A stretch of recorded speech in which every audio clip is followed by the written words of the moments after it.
Welcome to भाई की पढ़ाई सब्सक्राइबर, और जिन्होंने नहीं किया वो कर दो।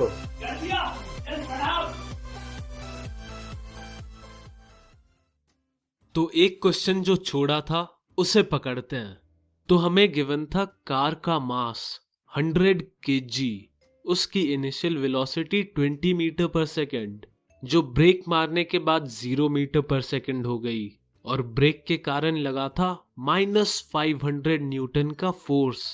और हमें निकालना था कि कार ने कितना डिस्टेंस रुकने से पहले ट्रेवल किया है।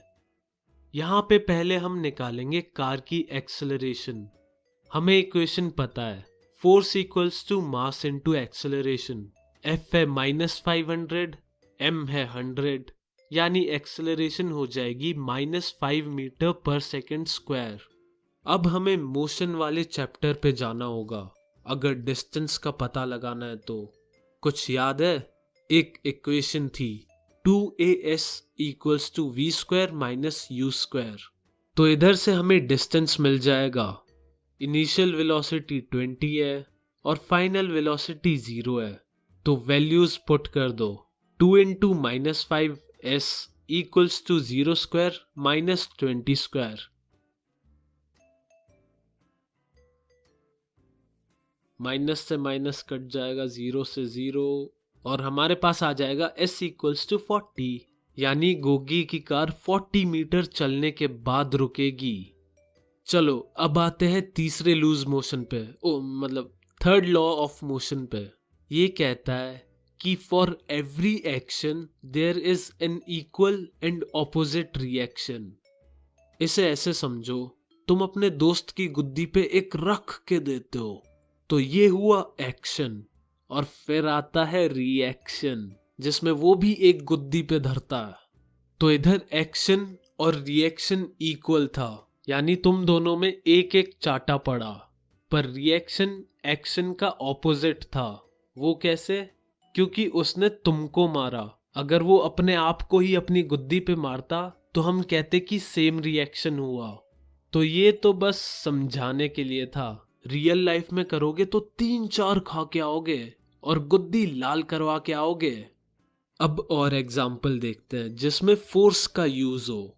जैसे जब हम बोट से बाहर आते हैं तो हम बोट पे फोर्स लगाते हैं, जिसके कारण वो पानी में थोड़ा सा पीछे चली जाती है, और इसका रिएक्शन क्या होता है कि बोट हम पर फोर्स लगाती है, जिसकी वजह से हम बोट से बाहर आ जाते हैं। एक और एग्जाम्पल, मान लो एक गन है, तुमने गन फायर करी तो बंदूक गोली पे फोर्स लगाती है, जिससे वो सामने चली जाती है, और इसका रिएक्शन होता है कि गोली भी बंदूक पे फोर्स लगाती है, जिससे बंदूक थोड़ा सा पीछे आ जाती है।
चलो अब चैप्टर अपने फाइनल स्टेज पे आ गया है, law of conservation of momentum. इसके अकॉर्डिंग एक सिस्टम के अंदर कोलिजन से पहले और बाद में मोमेंटम सेम रहता है, अगर इस सिस्टम पे बाहर से कोई फोर्स ना लगे तो। और अभी 9th में ये कॉन्सेप्ट बहुत ही सिंपल है। तुम्हें 2 ऑब्जेक्ट्स दिए होंगे जिनके बीच कोलिजन होगा, तो हमें सिर्फ ये याद रखना होगा कि कोलिजन के बाद और पहले उन दोनों ऑब्जेक्ट के मोमेंटम का सम सेम रहेगा और इसका फॉर्मूला होगा ma into u a plus m b into u b equals to m a into v a plus m b into v b, जहाँ पे एम ए है मास ऑफ ऑब्जेक्ट ए और M B है mass of object B और u और v है initial velocity और final velocity. चलो फिर अब एक क्वेश्चन हो जाए जिससे अच्छे से समझ आ जाए।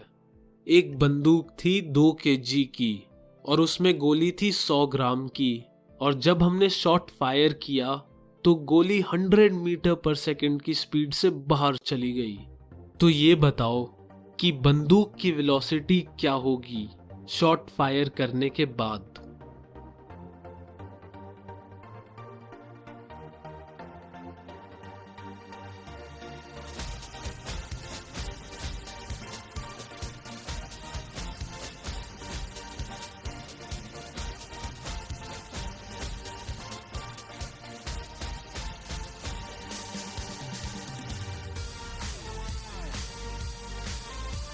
तो यारो यहाँ पहले हमने देखा कि सब शांत था, गोली बंदूक दोनों की वेलोसिटी 0 है, जिस वजह से दोनों का मोमेंटम 0 हो जाता है। अब फायर करने के बाद गोली की फाइनल वेलोसिटी 100 मीटर पर सेकंड हो गई और हमें बंदूक की फाइनल वेलोसिटी फाइंड करनी है। और क्योंकि मोमेंटम कंजर्व्ड रहता है तो हम वैल्यूज डाल सकते हैं। 0 equals to 2v plus 0.1 into 100 और यहाँ से v की वैल्यू आ जाएगी -5 मीटर सेकेंड। यानी गोली फायर करने के बाद बंदूक ऑपोजिट डायरेक्शन में 5 मीटर पर सेकेंड की वेलोसिटी से जाएगी। चलो अब एक और क्वेश्चन करते हैं। गोगी और मोनू देखना चाह रहे थे कि किसके अंदर ज्यादा दम है, तो दोनों एक दूसरे की तरफ भाग के आते हैं।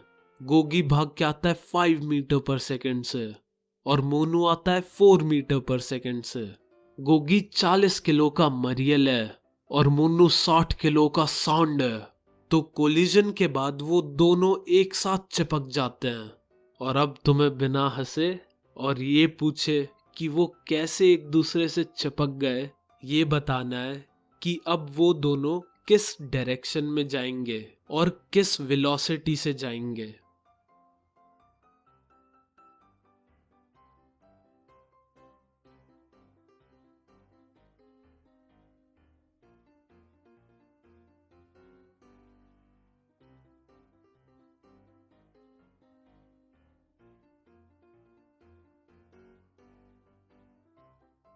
चलो अब जवाब खोजते हैं।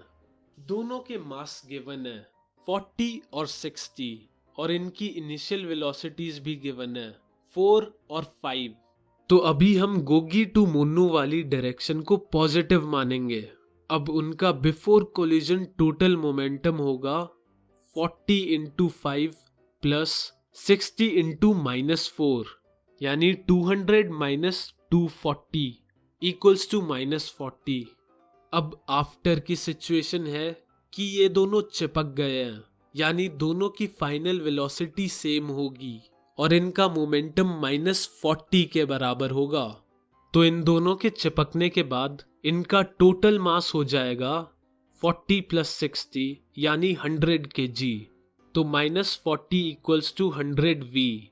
तो यहाँ से कैलकुलेशन करने के बाद v आएगा -0.4 मीटर सेकेंड और ये माइनस दिखाता है कि वो दोनों चिपकने के बाद उल्टी डायरेक्शन में गिरेंगे, यानी वो 0.4 मीटर पर सेकंड की वेलोसिटी से मोनू टू गोगी वाली डायरेक्शन में जाएंगे।